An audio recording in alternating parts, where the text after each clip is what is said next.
வணக்கம் ரசிக பெருமக்களே. இப்போ நம்ம பார்க்க போகிற சேனல் வந்து பிரேம்குமார் சேனல். இவர் யாருன்னா, இவர் வந்து மிகப்பெரிய திரைப்பட நடிகர், வில்லன் நடிகர். டாட்டா சும்மாவே வந்து 2 கையிலையும் மேலே தூக்கி கரகரகரன்னு சுற்றி ஃபைட் பண்ணக்கூடிய அளவுக்கு மிக தைரியசாலி, வல்லமை உள்ளவர். எக்ஸசைஸ் பாடியெல்லாம் பார்த்தீங்கன்னா கட்டுக்கட்டாக நிற்கும். அப்படிப்பட்ட நடிகர். திரைப்படத்தில் வந்து புகழ் வரணும்னு சொல்லி அவர் நடிக்காத படமும் இல்லை, நடிக்காத கம்பெனியும் இல்லை. இப்போ திரைப்படத்திலேருந்து கொஞ்சம் ஓய்வு பெறணும் அப்படிங்கிறதுக்காக வேண்டி யூடியூப் பக்கம் வந்துட்டார்.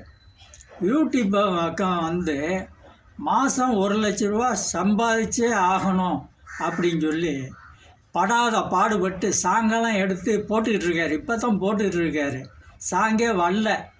வித்தியாசமாக ஏதாவது பண்ணணும்னு சொல்லி டீ கடைக்கு போய் டீயை வாங்கி சேர் மேலே வச்சு அது மேலே டான்ஸ் ஆடினா வந்து லைக்கு சப்ஸ்கிரைபர்லாம் அதிகமாக வரும் அப்படின்னு சொல்லி டீ கிளாஸ் மேலே ஏறினார்.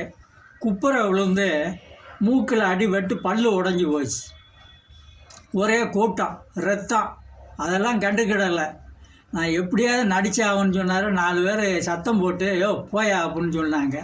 இப்போ ட்ரீட்மெண்ட்டுக்காக வேண்டி மதுரைக்கு போயிருக்காரு. அவர் சொந்த ஊர். இப்போ பேசுனா கூட இப்போ அவரால் பேச முடியல. இது அவருக்கு தேவையா சொல்லுங்கள்? யூடியூப்பில் உங்கள் திறமையை வளர்த்து கொள்ளுங்கள். இப்போ வந்து முட்டாள்தனமாக எதுவும் செய்யாதீங்க. அதுக்கு யூடியூப் என்ன செய்யும் சொல்லுங்கள்? உங்கள் திறமையை திரைப்படத்தில் வளருங்க. யூடியூப்பில் வந்து ஒரு வளர்த்துக்கிறதுக்கு சில சான்ஸுகள் இருக்குது. அதை பயன்படுத்திக்கோங்க. இப்படி முட்டாள்தனமான வேலையை எந்த யூடியூப்காரர்களும் செய்யாதீங்க. அது உங்களுக்கு ஆபத்தில் முடியும். அது யூடியூப்புக்கு வந்து கெட்ட பேர். நன்றி, வணக்கம்.